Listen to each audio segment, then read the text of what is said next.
Welcome to the Wisdom Path, your place for clarity, courage, and growth. In today's story, we begin with a powerful truth. Nothing changes until you take full responsibility. No more blaming, no more waiting. This is your wake-up call. Make sure to subscribe so you never miss the lessons that can truly shift your life.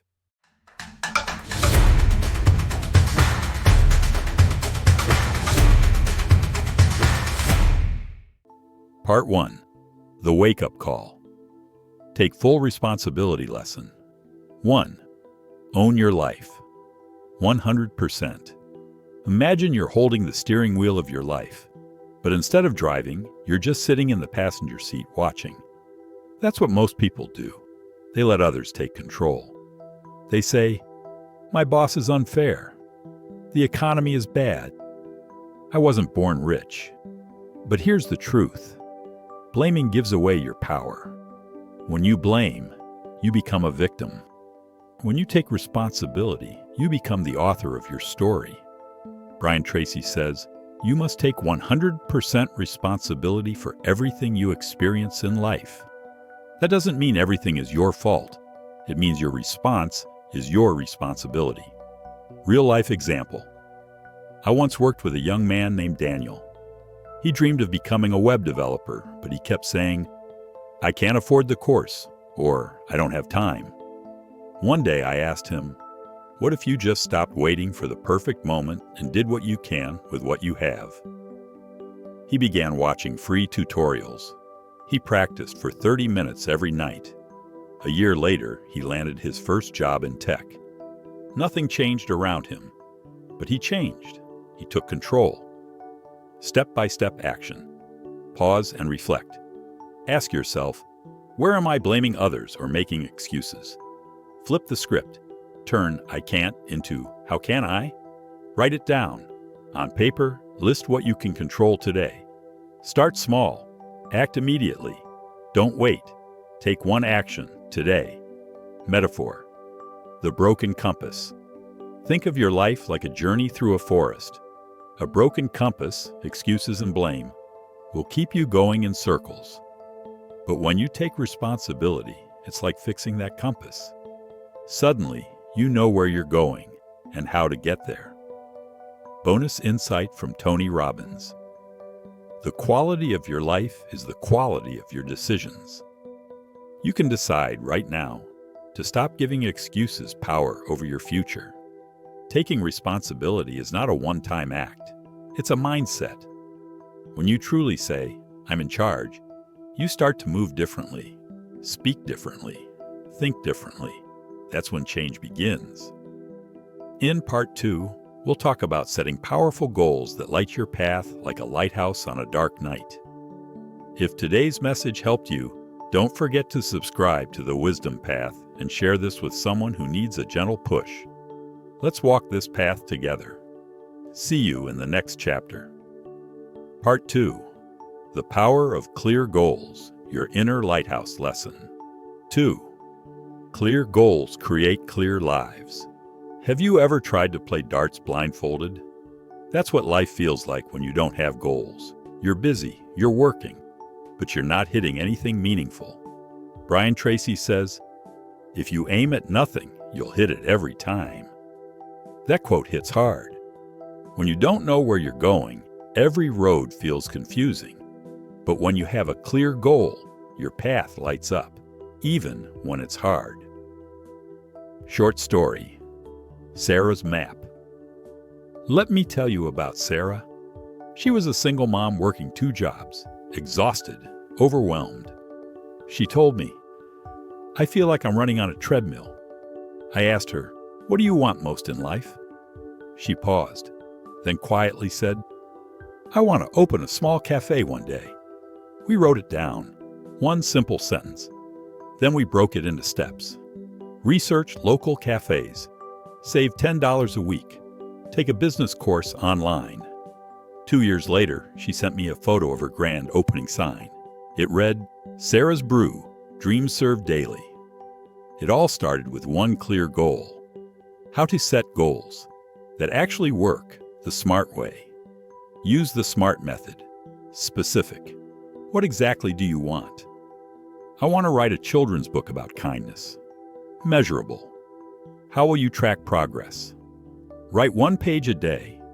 Achievable? Is it realistic? Finish the draft in 3 months. Relevant. Does it match your bigger dream? Yes, I want to inspire kids. Time-bound. What's the deadline? Complete the first draft by July 1st. Break big goals into small wins. Don't let the size of the goal scare you. Break it down. Want to lose 10 kilos? Focus on 1 healthy meal today. Want to save 10,000 euros? Start with 5 euros this week. Want to read 24 books this year? That's 2 per month, half a book per week. Momentum comes from tiny wins, not giant leaps. Metaphor. The lighthouse imagine. Sailing through a dark ocean, your boat is shaking, the waves are loud. But there, far in the distance, is a lighthouse, a small, steady light. That lighthouse, that's your goal. It doesn't move, it doesn't shout, but it guides you every single day. Why most people don't set goals and how to overcome it.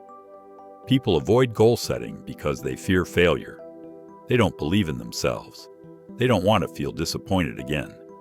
But here's the truth. Not setting goals guarantees disappointment. Like Brian Tracy reminds us, losers make excuses. Winners make progress. And making progress starts with aiming at something. Mini exercise. Build your goal.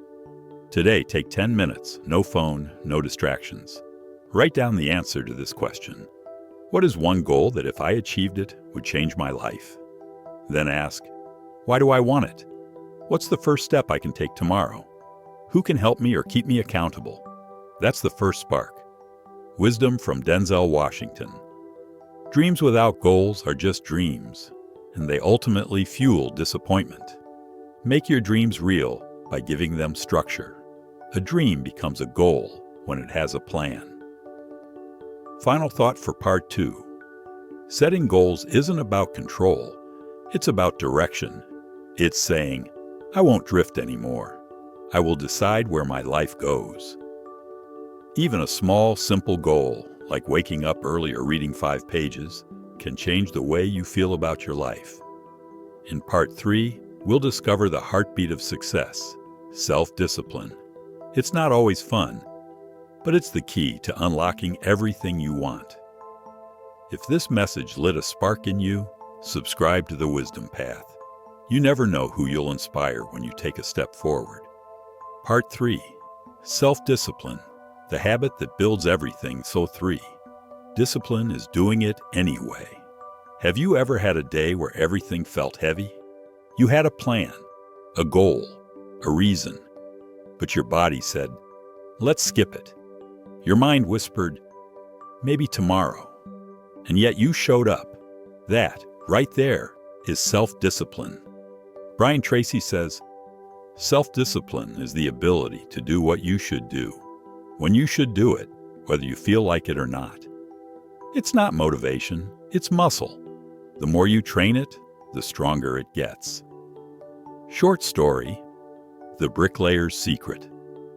There was once a man named Leo who built brick walls for a living. Every day, no matter the weather, he laid brick after brick. A young man once asked him, don't you get tired of doing the same thing? Leo smiled. I don't build walls, I build cathedrals, 1 brick at a time.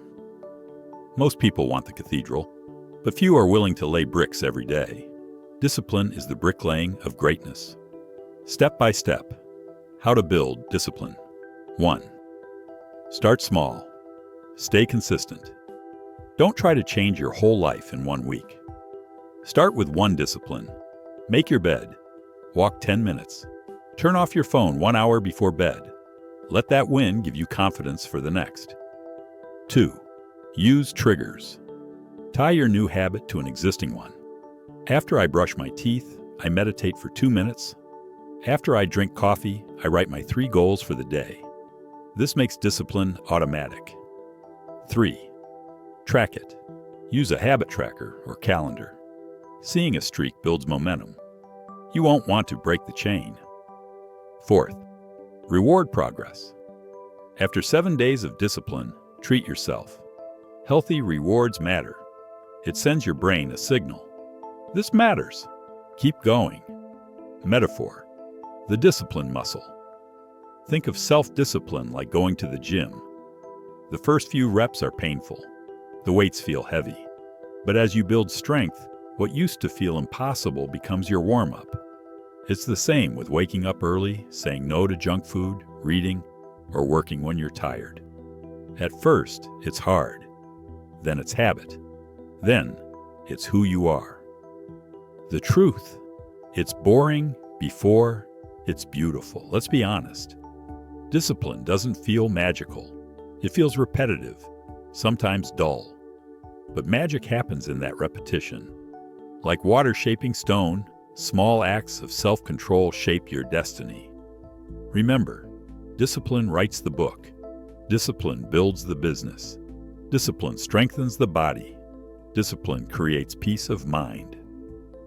Coach's tip: expect resistance. There will be days you won't want to show up. That's normal. On those days, do the minimum. Just show up. Even 5 minutes counts. As Tony Robbins says, it's not what we do once in a while that shapes our lives. It's what we do consistently. Bonus: keep learning. Stay sharp. Discipline isn't just physical, it's mental. Tracy recommends constant learning. Read books, listen to podcasts, take online courses, ask better questions. Your mind, like a muscle, grows with exercise. Surround yourself with people who challenge you, not just comfort you. Closing thought: your new identity. Self-discipline isn't about being strict. It's about becoming someone you can trust. When you say, "I'll do it," and you actually do it, you stop doubting yourself. That's where confidence is born, not from applause, but from integrity. So let's recap the wisdom path. From this 3-part journey, take full responsibility. You are the author of your life. Set clear goals. Know where you're going. Build discipline, brick by brick, habit by habit. None of this is about being perfect. It's about showing up with honesty, with courage, with commitment. If you found value in this series, don't just watch, act. Pick one step today. Write down a goal. Do something hard. Choose discipline over comfort. And of course, subscribe to the Wisdom Path. Share this with a friend who needs a little fire to get moving again. Remember, success is not about luck. It's about choice. And discipline is the tool that turns choice into reality. See you on the next path.